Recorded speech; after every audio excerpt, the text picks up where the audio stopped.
kibboutz up in the north of Israel. Kibboutz is a community, it's a society that used to, agriculture society that was founded in the first half of last century.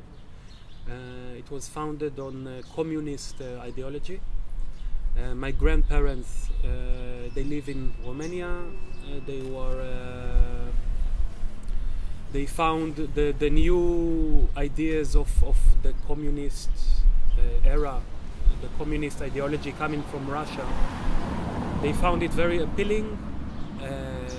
Take the communist ideology, take the Zionist idea that was start boiling up in Europe, and you got yourself young people who wanted to bring up a new society, a new kind of society, to have a fresh start,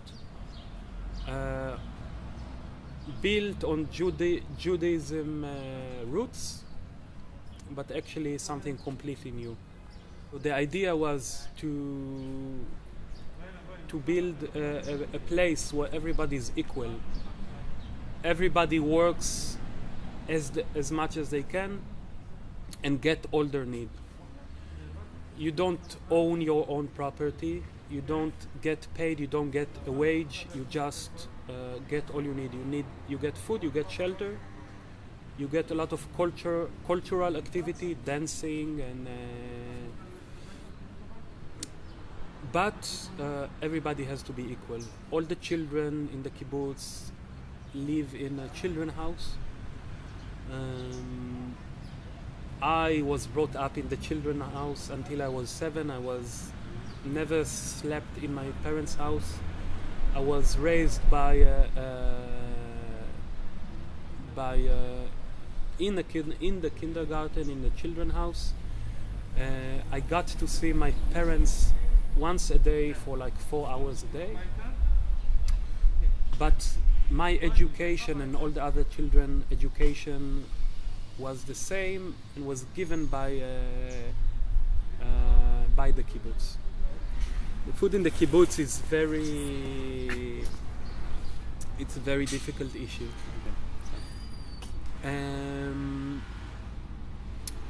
We have a big dining room. People didn't used to have kitchen in their houses because everybody eats together.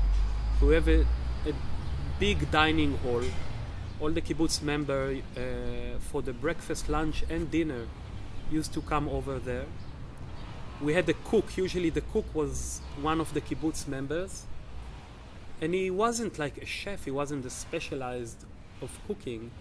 He was just making what was available and what was good and healthy eating, but it wasn't usually a tasty food. It was very dull food. So the kibbutz food is not a very quality food, but you get all your essentials. So my taste is very problematic when it comes to food. I don't eat tomatoes, I don't eat onion, I don't eat pepper, there's so many things I don't eat. But in the kibbutz, the kibbutz doesn't have a lot of money, and it's a bad education not to finish what's on your plate. So I remember days sitting in the dining hall with my teacher or with the people who was responsible for me, and I had a plate full of food that I didn't want to eat because I was spoiled.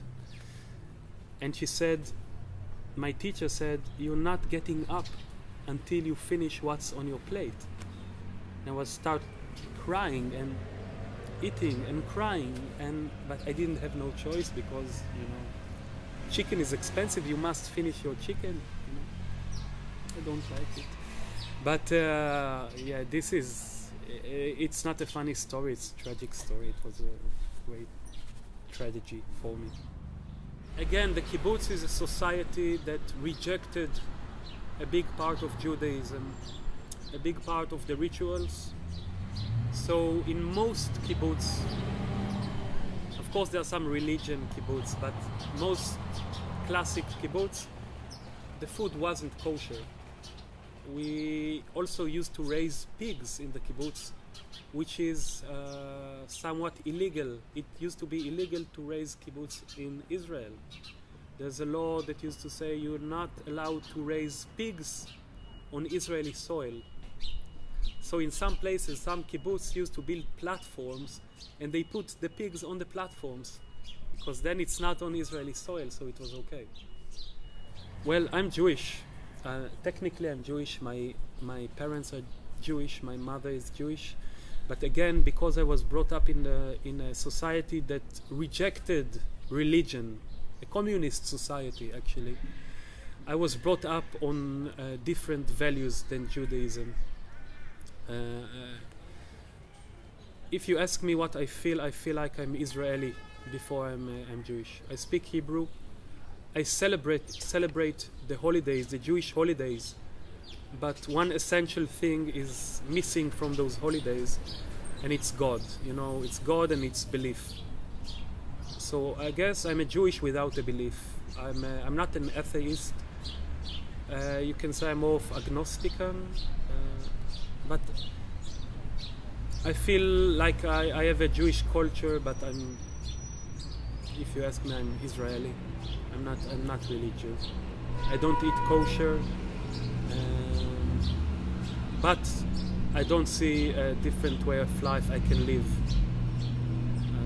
than the life I already have as an Israeli. I am vegetarian for the last 10 or 8 months. I love meat. I love the taste of meat, the texture. I love everything about meat. I mean, it's a joy in my mouth.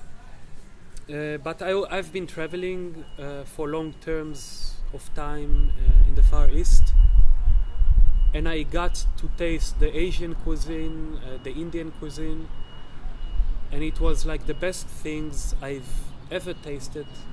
And it had no meat in it.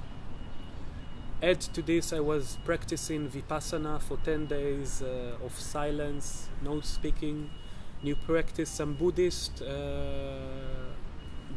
agenda, and part of this agenda is that killing animals for your own benefit is wrong, and I believe it. I mean, I have a cat, and there's no difference between my cat, which I love, and a cow.